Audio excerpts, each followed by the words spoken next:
Yo, good afternoon. How's everyone doing? Today was truck wash day on the blue F-150. I'm sorry everyone, I've kind of encountered kind of like a writer's block, kind of like a videographer's block. And I kind of have been having a hard time bailing myself out of it, trying to recover from it. So what I'm doing now is I'm trying to work through it anyway. So I appreciate everyone hanging in there with me. So, I've cleaned out the interior and I got in here. Well, I actually took the horn cover off and I scrubbed it real good. Because there was a lot of built up dirt that got down in the cracks there. I got all that. Vacuumed the carpet. Seat was in still pretty good shape. I keep towels on it. But anyway, what I wanted to show you is I have been on a fixing spree. I have replaced the power window and power door lock switches. Yes, I have looked all over the place and I could not find the correct ones for it. So the ones that I could get was for the 92 to 96 and 97. They work just as good as the other ones, but they just look a little different. The other ones are square. I looked at Dennis Carpenter, LMC, all the parts houses, eBay, everywhere, and nothing was in stock. Do a quick little demo here, but you can see door locks work perfect again. You want to get two driver's side switches for this application for it to work, or otherwise the passenger side will not fit.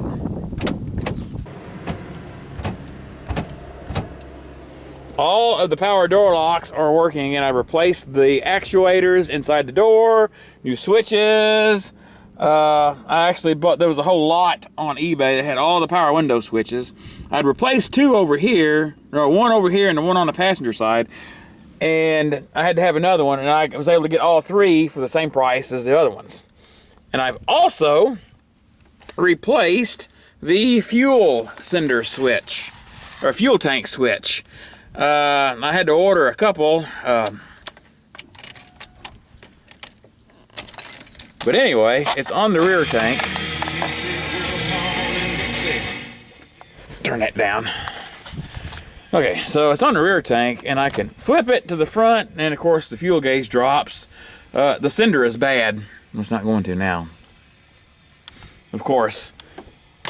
So I got to order a sender for it. And if you go back several years, about 10 or 12 years, I put a fuel pump in the front tank, and it had a hole in it, and I had to have the truck at the time, so I didn't have time to order a tank. But I'm going to order a tank for it this time. Fix the overdrive switch. Yeah, a little JB weld got away from me, but it works. So anyway, you can still push it. Well, yeah, the overdrive does cancel now. The little tab's broke and it fell through the dash. So that's what I have been up to. I've been fixing everything. Also, there's a video of me putting a new striker bushing on it.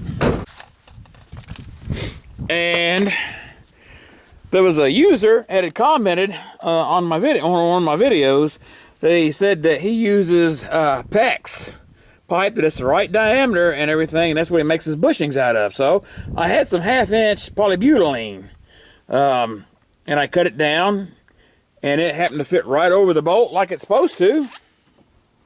And it works. So kudos to that user. I have to look for his name. Shout out to him.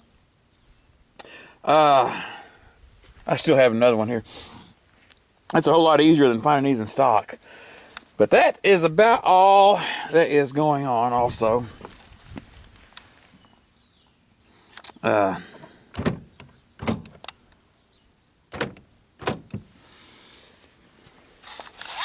I could not tell you the last time the door locks had worked. I'm guessing sometime around 11 or 12.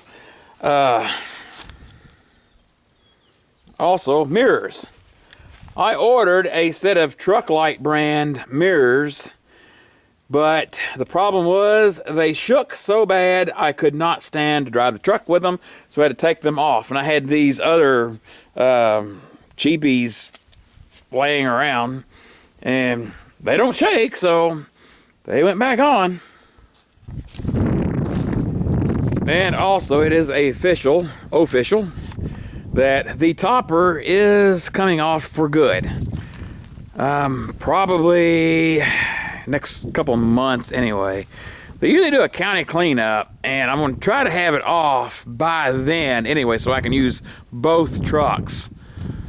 And I did add some clearance lights recently. That was a bored afternoon, what that was.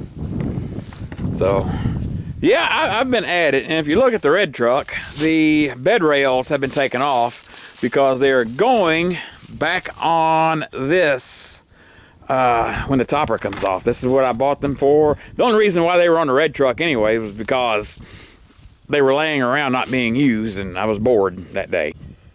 I even made new striker bushings for the tailgate out of the same PEX method. Of course, and they close so much smoother now. The ones that you can get, the replacements, they're not the right diameter. Nothing really new under the hood. I'm going to have to eventually here in the near future hang a power steering pump on it.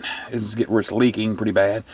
I changed the oil recently. I was not able to get locally a Motorcraft oil filter.